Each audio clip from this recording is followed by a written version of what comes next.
ప్రభువును రక్షకుడైన యేసు క్రీస్తు అతి శ్రేష్టమైన నామాన్ని బట్టి దేవుని జనాంగమైన మీ అందరికీ పేరు పేరున హృదయపూర్వక వందనాలు. కొద్దిసేపు దేవుని మాటలు విందాం. మత్తయి సువార్త 13వ అధ్యాయంలోకి వెళదాం. 6వ వాక్యాన్ని ప్రారంభిద్దాం. సూర్యుడు ఉదయించినప్పుడు అవి మాడి వేరు లేనందున ఎండిపోయెను. మన జీవితంలో ఫలభరితంగా ఉండడానికి ప్రభువు నిర్ణయించాడు. ఆ ఫలభరితమైన అనుభవాన్ని మనం అనుభవించాలి, పక్కన వాళ్ళకి ఆ భాగ్యాన్ని పంచాలి. అనేకులు మనల్ని చూసినప్పుడు దేవునికి మహిమ కలిగేట్టుగా సాక్షార్థంగా బ్రతకాలి. దానికి వేరు లేదట. చెప్పండి, దానికి ఏమి లేదండి? వేరు లేదు. అంటే ఇతరం ఫలభరితంగా మారింది. అక్కడ జరిగిన సంఘటన ఏమిటో తెలుసా? ఎండ బాగా కాసిందట, కానీ వేరు లోపలికి వెళదామంటే కింద రాళ్ళు ఉన్నాయి, మట్టి తక్కువగా ఉంది.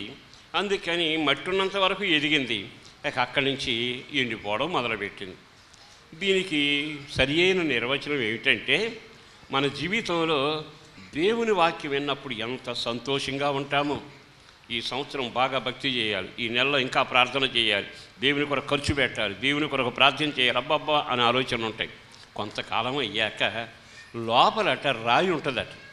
ఈ రాయి మనకు నేర్పే పాఠం ఏంటో తెలుసా? అది కఠినమైన స్థితి, కఠినమైన మనసు, కఠినంగా వాళ్ళ హృదయం ఉంటుంది. మీరు కఠినం అనే దానికి చిన్నగా ఫరో దగ్గరికి వెళతారు. ఫరో దగ్గరికి వెళితే ఫరో ఎంతగా ఈగలు రాగానే ఏడిచేవాడు, పేలు రాగానే ఏడిచేవాడు, కప్పలు రాగానే ఏడిచేవాడు. మోషే మోషే అని పిలిచి, ఈ కప్పలను తొలగించయ్యా, నీ ప్రజలను పంపిస్తా, ఈ ఇదిగో భయంకరమైన ఈగల గుంపు వచ్చింది, తోలివేయి, నేను నీ ప్రజలను పంపిస్తా. 10 సార్లు అట్టాగా అంటాడు. దోమలు పోయాక, ఈగలు పోయాక, కప్పలు పోయాక తెల్లారి లేచి అంటాడు, కప్పలు ఎక్కడ లేవు కదా, మోషే నువ్వెవడవు, నీ దేవుడని యెహోవా ఎవరు? అయినా ఈ ప్రజలు నీతో పంపడానికి నాకేం అవసరం, ఎందుకు పంపాలి, వాళ్ళు నా బానిసలు అంటూ అడ్డం తిరిగేవాడు. అంటే అర్థం ఏమిటో తెలుసా? పగటపూట మారు మనసు వస్తే రాత్రిపూట కఠినం వస్తుంది, రాత్రిపూట మారు మనసు వస్తే పగల కఠినం అవుతున్నాడు. ఈ మాటలు విన్న ప్రియ దేవుని బిడ్డలారా, మన వ్యక్తిగత జీవితంలో కూడా ఆలోచించుకుంటే ఎన్నిసార్లు మెత్తబడ్డట్టుంటాం, మళ్ళా కాసేపు అయినా గట్టిపడుతుంటాం. అంటే కఠినమైన మనసు నీలో ఉన్నంత కాలం కఠినమైన మనసు అట దేవుని చిత్తం చేయదట. కఠినమైన మనసు దేవునికి లోబడదట. ఎప్పుడు లోబడద్ది? డాక్టర్ గారు చెబుతాడు, ఆపరేషన్ పడొచ్చండి అన్నాడు. ఇక ఈ వణికిపోవటమే, వనకడమే కాదు, దేవుని సేవకుల్ని ఆళ్ళ మందిరానికి వచ్చి ఎంత ప్రార్థనలు చేసుకుంటారు, దేవుని మహాకనికరాన్ని బట్టి బాగుపడతారు. తర్వాత తెల్లారి నుంచి మళ్ళీ మామూలు మనుషులు అయిపోతారు. అంటే లోపల రాయి ఉందగా కఠినం. అంటే అవసరాల కొరకు దేవుణ్ణి వాడుకుంటారు. వాళ్ళ జీవితంలో మెత్తగా ఉండే మన్ను కొంత, జీవితం అంతా రాయితో కఠినంగా ఉండే భాగం కొంత. ఇట్లాంటి వాళ్ళు సంఘంలో ఎంతకాలం ఉన్నా వాళ్ళు ఎవరయ్యో తెలుసా అంటే, బాధలు వచ్చినప్పుడు కన్నీళ్లతోనూ మెత్తని మత్తున్నంతసేపు భక్తులాగా కనబడతారు. అది కాస్త తీరాక దేవుడెవరు, ఆ మాటలు కానీ ఆ సమాచారం కానీ వినడానికి ఇష్టపడక ఒక కఠినమైన మనసుతో దేవునికి దూరం అయిపోతానే ఉంటారు. ఇట్లాంటి వాళ్ళ జీవితంలో బైబిల్ ఒక మాట రాయబడింది. ఏముంది తెలుసా? వేరు లేనందున. వేరు ఉంది, కిందేమో రాయి ఉంది, పైనేమో మన్ను ఉంది. కానీ పరిశుద్ధాత్మ దేవుడు వేరు లేనందువలన, అంటే ఒక చెట్టు ఎదగాలి అనుకుంటే దానికి అవసరమైంది వేరు. నీ ఆత్మీయ జీవితంలో గమనించాల్సింది, నువ్వు ఎగవాకాలన్నా, కృప పొందాలన్నా, అభిషేకం చేత నింపబడాలన్నా, నీ కళ్ళు అద్భుతాలు చూడాలన్నా, నీ ప్రార్థన గొప్ప కార్యాలు చేయాలన్నా, దేవుని ముఖదర్శనం కలిగిన వ్యక్తులాగా కొనసాగాలి అంటే నీ ఆత్మీయ జీవితంలో వేరు చాలా విలువైనది. వేరు లోపలకు వెళతా ఉంటే చెట్టు గట్టిగా నిలబడుతుంది. ఫలభరితంగా ఉన్న భయంకరం తుఫాను వచ్చినా ఆ చెట్టు నిలబడాలంటే వేరు చాలా విలువైంది. మరి ఒకవేళ వేరు ఎండిపోయినా, ఆ వేరు చెడిపోయినా, ఆ చెట్టు ఎప్పుడు పడితే అప్పుడు ఊగిపోతూ ఉంటుంది. కారణం వేరు లేనందువలన. ఆ ఒక్క మాట మీరు మనసులో పెట్టుకుంటే, మనం జీవితంలో భక్తి చేస్తూనే ఉంటాం, కఠినంగానే బ్రతుకుతుంటాం. ఒక నెల మారు మనసు పొందినట్టు ఉంటాం, ఒక నెల క్షేమంగా ఉన్నట్టు ఉంటాం. నేను కొన్ని కుటుంబాలు చూస్తుంటాను, వాళ్ళు ఎంత మెత్తగా మృదువుగా భక్తిగా ఉంటారు. తర్వాత 6 నెలల వరకు ప్రభు మాట వినరు. నువ్వు చెప్పేది ఏంటి, నేను వినేది ఏమిటనే ద్వారా వెళ్ళిపోతారు. లోపల రాయి ఉంది, వాటి మధ్యలో వేరుకు అవకాశం లేకపోయింది. కనుక నీ జీవితంలో వేరు మంచిదైతే చెట్టు ఫలభరితంగా మారబోతుంది. ఇప్పుడు నేను కొన్ని విషయాలు చెబుతాను. నీ జీవితంలో వేరు బాగుందా లేదా? ఈ మాటకు హెబ్రీ పత్రికలోకి వెళదాం. హెబ్రీ పత్రిక 12వ అధ్యాయం 14వ వాక్యాన్ని ప్రారంభిద్దాం. అందరితో సమాధానమును పరిశుద్ధతయు కలిగి ఉండటకు ప్రయత్నించుడి. పరిశుద్ధత లేకుండా ఎవడూ ప్రభుని చూడలేడు.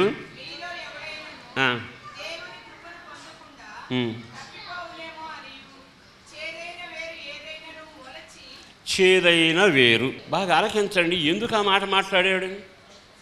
వేరు ఎండిపోయిందన్నాడు, కానీ ఇక్కడ అంటాడు చేదైన వేరు. అంటే నీ చెట్టు ఫలితం వేరును బట్టి ఆధారపడుతుందిగా. ఆ కాయ తిన్నాక పుల్లగా ఉందంటున్నావు. అసలు విషయం ఏంటంటే దానికి ఆ సారం నెమ్మదిగా భూమిలో నుంచి వస్తుంది. ఇక్కడ వేరట చెడిపోయిందట. ఆ వేరు చేదైన వేరు. చేదైన వేరు ఎట్లా వస్తుంది అంటే పైన 14లో రాశాడు, అందరితో సమాధానం అనే పదానికి నేను అని చెప్పగలవా? అందరితో నీకు సమాధానం లేకపోతే నువ్వు చెట్టువి, సంఘంలో నాటబడిన వృక్షానివి. చెప్పాలి అంటే రేపో మాపో పూత రాబోతుంది. కానీ వేరేమైందో తెలుసా? అందరిలో సమాధానంతో నువ్వు బ్రతకడం చేత కాకపోతే నీ వేరు పేరు చేదైన వేరు. కారణం ఏమిటో తెలుసా? అందరితో సమాధానం లేకపోతే నేను ఫలభరితంగా మారుతాను, జలధర వృక్షంలాగా ఉంటాను, ద్రాక్ష వల్లిలాగా ఉంటానని చెప్పుకుంటే సరిపోతుంది. కానీ అది కారు ద్రాక్ష, అది నోట్లో పెట్టుకోవడానికి పనికిరాని పుల్లని ద్రాక్ష అనట. కారణం ఏంటంటే లోపల వేరు చెడిపోయింది. అంతరంగిక జీవితం వేరు చెడిపోవడం అంటే అంతరంగిక జీవితం చెడిపోయింది. పైకేమో భక్తి ఉంటుంది, పైకేమో మృదు ఉంటుంది, చక్కగా మాట్లాడతాం, మర్యాదలు ఉంటాయి. ఓ రకంగా ప్రపంచంలో ఎవరికి లేనంత ఔదార్యం, మెడుకువ, తెలివి, అబ్బా ఎంత చక్కగా ఉంటుంది. కానీ అంతరంగిక జీవితంలో చేదు చేత నింపబడ్డావుగా. వేరు అంటే అంతరంగిక జీవితం. చెట్టు కనపడదు కానీ వేరు కనపడదుగా. అలాగే మన జీవితంలో ఎన్ని వాక్యాలు బోధించినా, చదివినా, ఏం చేసినా అందరితో నువ్వేమై ఉండాలి? సమాధానం కలిగిన వాడవై ఉండాలి. అప్పుడు నీ జీవితం ఫలభరితంగా ఉంటుంది. చేదైన వేరు మరవడానికి అవకాశం లేదు. ఆ చేదైనది ఎక్కడి నుంచో రాలా. నువ్వెప్పుడైతే సమాధానాన్ని కోల్పోయావో వ్యతిరేక పదం అదిగో చేదు.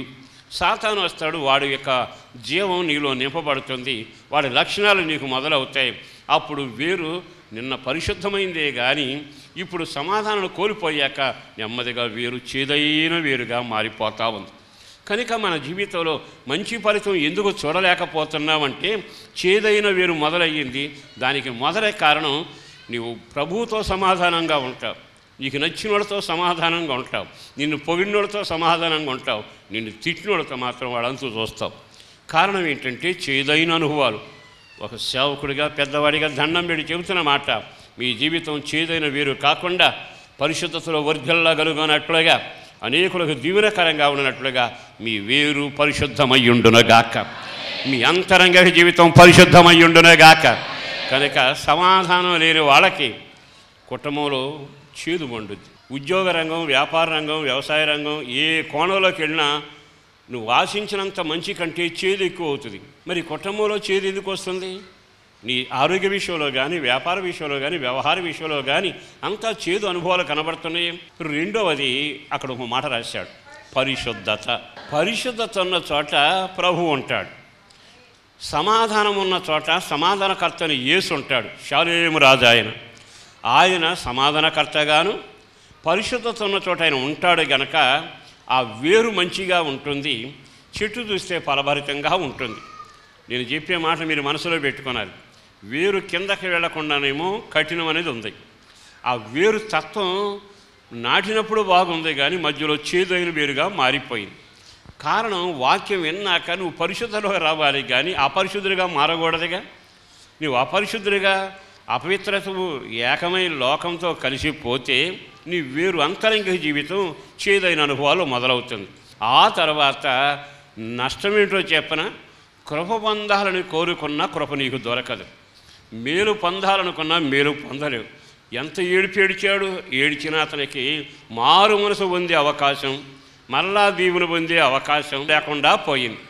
ఎందుకో ఈ రోజున పరిశుద్ధాత్మ దేవుడు మాట్లాడుతుండగా, నీ చేతులారా నీ కుటుంబాన్ని ఎందుకు చేదు చేసుకుంటున్నావు? నీ వ్యవసాయ వ్యాపారాల్లోనూ నీవు చేసే ప్రతి పనిలో చేదును పండించుకుంటూ ఎందుకు సాగి వెళతా? అక్కడ ఒక వాక్యం చదివి ముందుకెళదాం.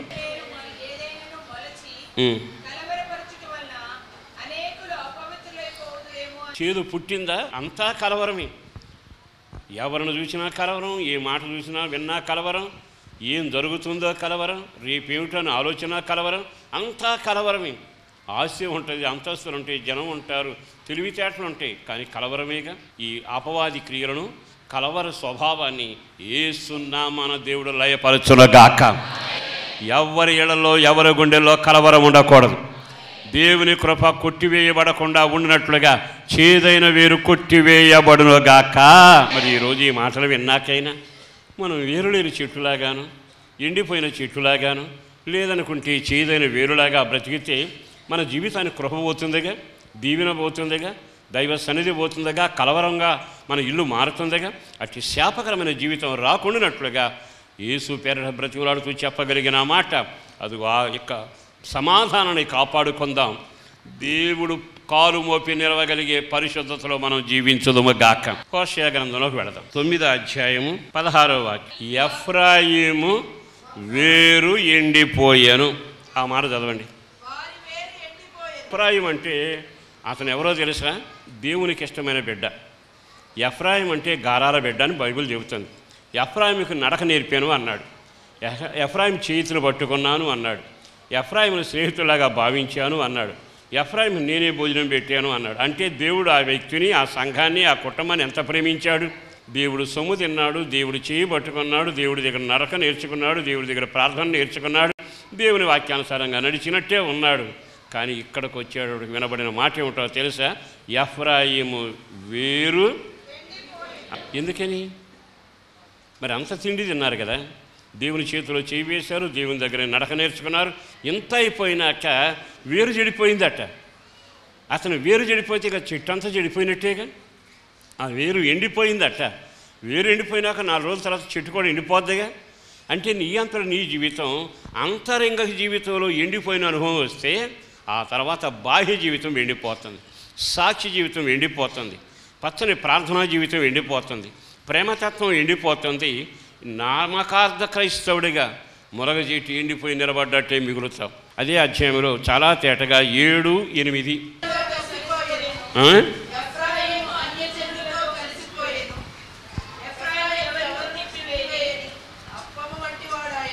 ఎఫ్రాయిము నడక ఎక్కడ నేర్చుకున్నాడు?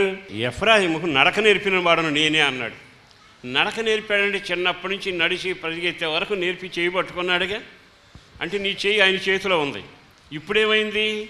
నడక వచ్చింది కదా, తెలివి వచ్చింది కదా, కాస్త ఉద్యోగం వచ్చింది కదా, పరిస్థితులు బాగున్నాయి కదా, ఒంటి కూడా రక్తం పట్టింది కదా, పరిస్థితులు అనుకూలంగా ఉన్నాయి కదా, నీ మాటే సాగుతుంది కదా. ఇప్పుడు దేవుని చేతిలో చేయి తీసేశాడు. ఎవరితో అతుక్కుంటున్నాడంట? అన్యజనులతో ఎఫ్రాయిము. ఆహా, ఎంత దారుణం అండి! నీ ఆత్మీయ జీవితంలో పరిశుద్ధతను అత్తుకోవలసిన వాడవి లోక మాలిన్యాన్ని ఎందుకు అత్తుకుంటున్నా? దేవుని సన్నిధిని అనుభవించవలసిన నీవు లోకానుసరమైన కార్యక్రమంలో ఏకలోకం ఎట్లా అవుతున్నా? నీవు దేవుని చేతిలో కదా నేర్చుకున్నది, దేవుని చేతిలో తిండి కదా నువ్వు తిన్నది, దేవుడు నీ కుటుంబాన్ని ఆశీర్వాదకరంగా మార్చాడుగా. కానీ ఆ ఎఫ్రాయిం అట్ట ఎండిపోయింది వేరు అంటున్నాడు. కారణం దేవుడు ఎండబెట్టలా. ఫలించే పరభరితమైన జీవితమైన జీవజలాల ఓటైన యేసును వదులుకున్నాడు. నెమ్మదిగా అటు తిరిగి అన్యులతో ఏకమయ్యాడట. ఈ ఏకమైపోయాక ఇప్పుడు దేవుని సారం ఆగిపోయింది, దేవుని చేతిలో వచ్చే దీవెనలు ఆగిపోయాయి, కృప ఆగిపోయింది, సమాధానం, పచ్చదనం, జీవం ఆగిపోయింది. అన్యులను అత్తుకున్న తర్వాత అన్యుల్లో ఉన్న శాపమంతా ఇంట్లోకి వచ్చింది, అన్యుల్లో ఉన్న చెడుగంతా మనసులోకి వచ్చింది, అన్యులకున్న ఆచారాలన్నీ వచ్చాయి, అన్యులకున్న లక్షణాలన్నీ ఏకమయ్యాయి. ఇప్పుడు చూస్తూ ఉంటే ఇతని చరిత్ర ఎండిపోవడం మొదలుపెట్టిందట. వాళ్ళంతా అంటున్నారు, ఇతను నిన్నటిదాకా పచ్చగానే ఉన్నాడే, మొన్నటిదాకా భక్తిలాగానే ఉన్నాడే, మొదటి వరకు ఆ కుటుంబాలు ఆశీర్వాదకరంగా ఉన్నాయి, ఏమైపోయింది ఇప్పుడు? ఎండిపోవటం, ఎండిపోవటం, ఎండిపోవటం, ఎండిపోవడం.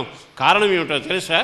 జీవాధిపతి జీవజాల ఓటను వదులుకున్నాడు, హత్తుకోగడను లోకాన్ని హత్తుకున్నాడు, అన్ని జనులతో ఏకమయ్యాడు. ఏకమయ్యాక ఇక పూర్తిగా అంతరంగిక జీవితం ఎండిపోయింది. ఎంత బాధాకరం అండి. ఇంకొక మాట చెబుతాను. మనందరం దోశలు తినాల్సిన, చపాతీలు తినాల్సిన పెనం మీద వేస్తాం.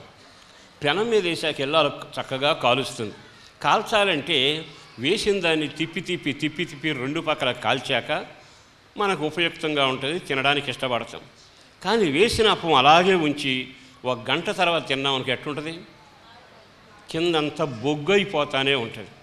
ఇప్పుడు ఎఫ్రాయిం ఎలా అయ్యాడో తెలుసా? అప్పమే కానీ తిప్పబడలేదట, అప్పమే కానీ కాలిపోయాడట. అంటే తిప్పేవాడు లేడు. మన దేవుడు ఎవరో తెలుసా? ప్రతిరోజు మన జీవితాన్ని తిప్పగలిగినవాడు, దేవుని తట్టు తిప్పగలిగినవాడు, పరిశుద్ధ తట్టు తిప్పగలిగినవాడు, ప్రార్థన తట్టు తిప్పగలిగినవాడు, భక్తిలో తిప్పి మనం నడిపించగలిగినవాడు. దేవుడు దూరం అయ్యాడు. తిప్పేవాడు లేడు గనక, గద్దించేవాడు లేడు గనక, హెచ్చరించే సేవకుడు లేడు గనక, బోధించే వాక్యం వింటం లేదు గనక, పరిశుద్ధ గ్రంథం చదవటం లేదు గనక నీ బతుకు కాలిపోయిన అప్పం, మాడిపోయాను అని రాయబడింది. ఎంత దారుణమండి. ఇప్పుడు ఏమైనా ఉపయోగమా? ఒకడు తినలేడు, ఒకడికి పెట్టలేడు, మాడిపోయిందిగా. నీ జీవితంలో మాడిపోవటం, ఎండిపోవటం ఎక్కడ మొదలవుంది తెలుసా? నువ్వు ఎప్పుడైతే దేవుని చేతుల నుంచి చెయ్యి తీసుకొని అన్యులతో ఏకమైపోయావో నీ వేరు ఏమైపోయింది? ఇప్పుడు ఎండిపోయిన అంతరంగిక జీవితం ఎండిపోయిందట. మరొక వాక్యం కూడా మీకు జ్ఞాపకం చేస్తాను. యెషయా గ్రంథం 5వ అధ్యాయము 24వ వాక్యం.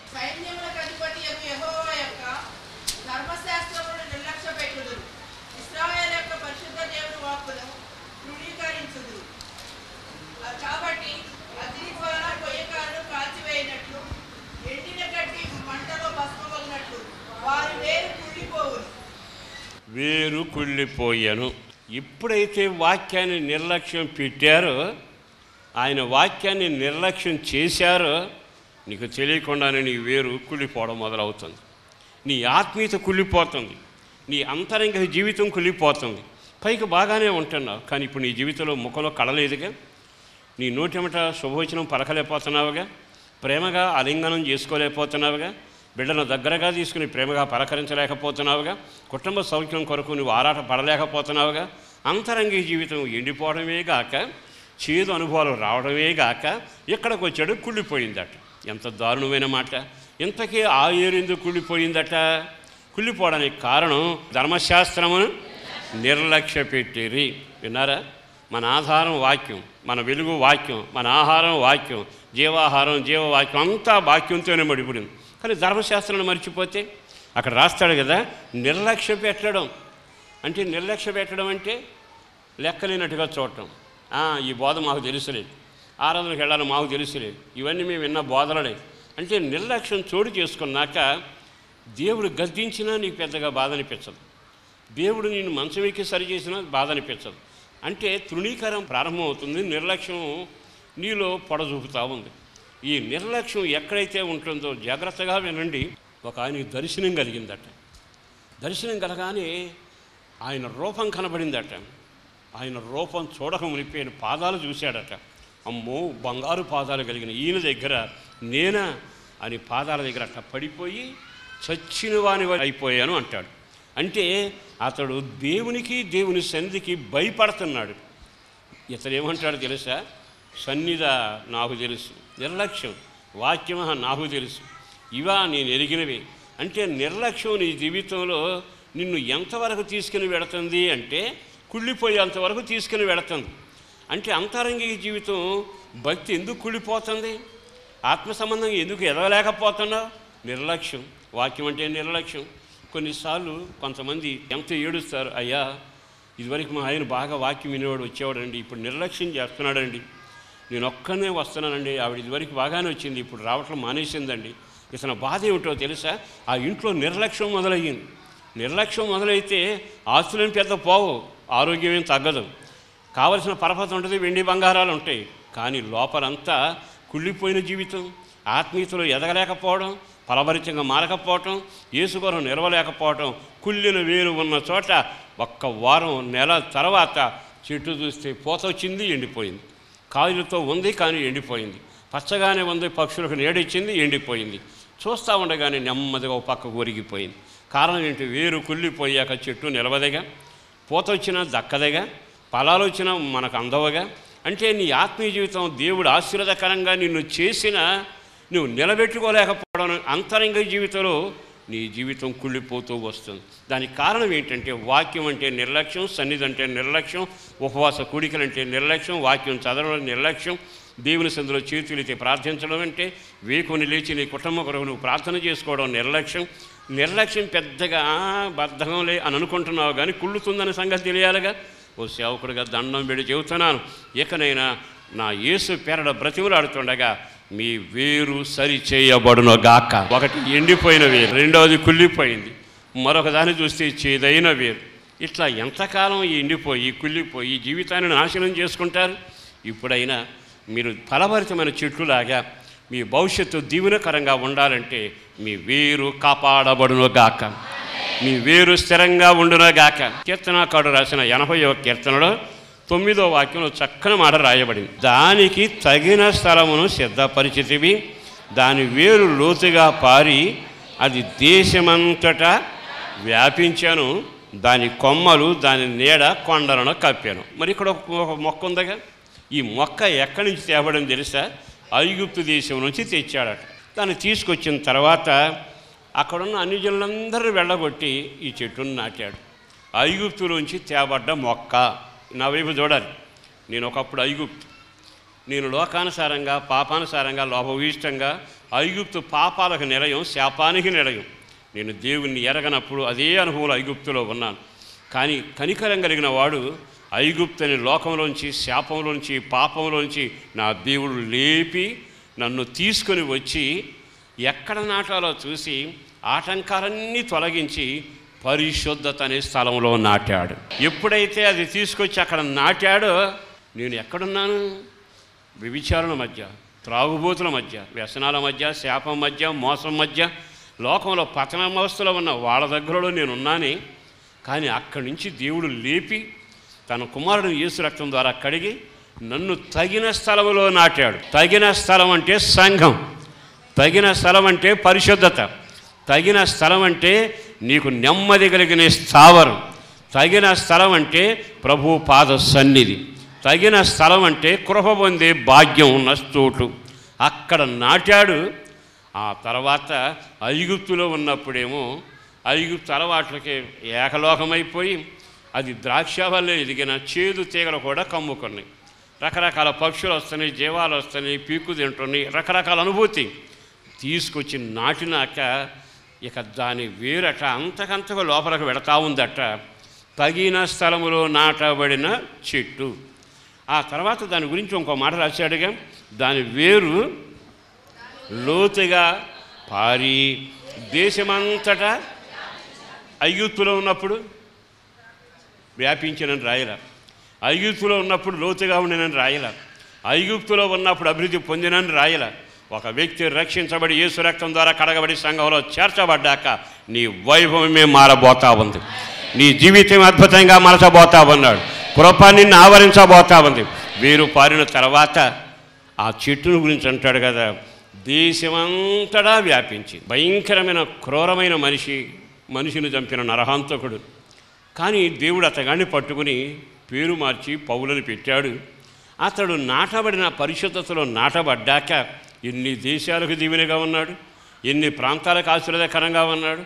ఒకనాడు అనేకులకి నరహంతుడిగా కనపడ్డాడు. కానీ దేవుడు మార్చి ఐగుప్తులను తీసుకొచ్చి పరిశుద్ధత అనే సంఘ సహవాసంలో క్రీస్తు శరీరంలో నాటాడు. నాటిన తర్వాత అనేక దేశాలకు వ్యాపించాడట, అనేక ప్రజలకు నీడనిచ్చాడట. వాక్యం కూడా చూడండి. దాని నీడ కొండ పెద్దదా చెట్టు పెద్దదా? అట్లాంటి కొండ చుట్టూ ఎన్ని చెట్లను చిన్న మొక్కల్లా కనపడతాయి. కానీ నా దేవుడు ఏం చేశాడో తెలుసా? పాపం నుండి, శాపం నుంచి నిన్ను విడిపించి, ఐగుప్తు నుంచి తప్పించి, లోకాశంలో విడుదల చేసి, నమ్మి బాప్తిసం పొంది దేవుని సత్తే నాకు తీసుకొచ్చి నిన్ను నాటితే నీ ముందున్న పర్వతాలు నీకంటే తక్కువగా ఉంటున్నాయి. నీ స్థాయి హెచ్చించబడతా ఉంది, నీ నీడ పర్వతాలను కాపబోతా ఉంది. ఇది కదా ఆశీర్వాదకరమైన జీవితం, ఇది కదా దీవెనకరమైన జీవితం. నీ నీడ కొండలను కప్పాలి. నీ పేరు దేశ దేశం వ్యాపించాలి, అనేకులకు ఆశీర్వాదకరంగా ఉండాలి.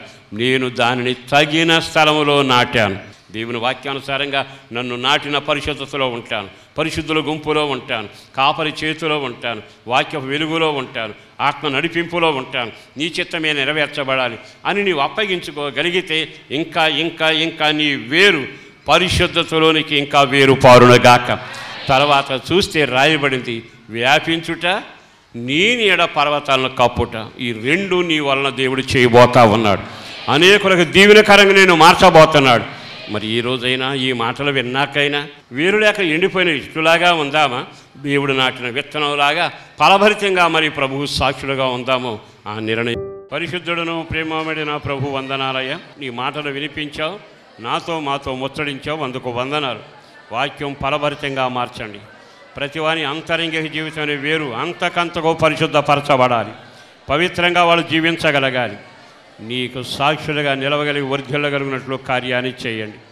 కూడి వచ్చిన వారందరినీ దర్శించండి, కుటుంబాలను ఆశీర్వదించండి, వాళ్ళ అవసరాలు తీర్చబడాలి, దేహానికి క్షేమం కలగాలి, కుటుంబానికి సౌఖ్యం కలగాలి, నోటి నిండా నవ్వు ఉండాలి, ప్రార్థనాత్మ చేత నింపబడాలి, పిల్లలకు మంచి మనుగడ ఉండాలి, వాడు ఆర్థిక పరిస్థితులు మెరుగవ్వాలి. ప్రార్థన చేత పరిశుద్ధాత్మ చేత నింపబడి ముందుకు సాగి దీవెనకరంగా ఉండే కార్యం చేయమని, నీ బిడ్డల కష్టార్జితం నీ సేవలో ఖర్చు చేయబడుతుండగా ప్రతిఫలం చేత వారు నింపబడాలి, ప్రార్థనాత్మ చేత నడిపించబడాలి, మేలుతో తృప్తిపరిచి ఘనకార్యం చేసి మహిమ పొందుమని యేసు పరిశుద్ధ నామమున ప్రార్థించి వేడుచున్నాం తండ్రి, ఆమేన్. మీ ప్రార్థనావసతుల కొరకు మమ్ములను సంప్రదించవలసిన మా చిరునామా పాస్టర్ దేవదాస్ గారు, వస్తున్నామండి, న్యూస్వీడ్ రోడ్డు, హనుమాన్ జంక్షన్, కృష్ణా జిల్లా, ఆంధ్రప్రదేశ్. మా ఫోన్ నెంబర్లు 08656242751, మరి ఒక నెంబర్ 9440772772.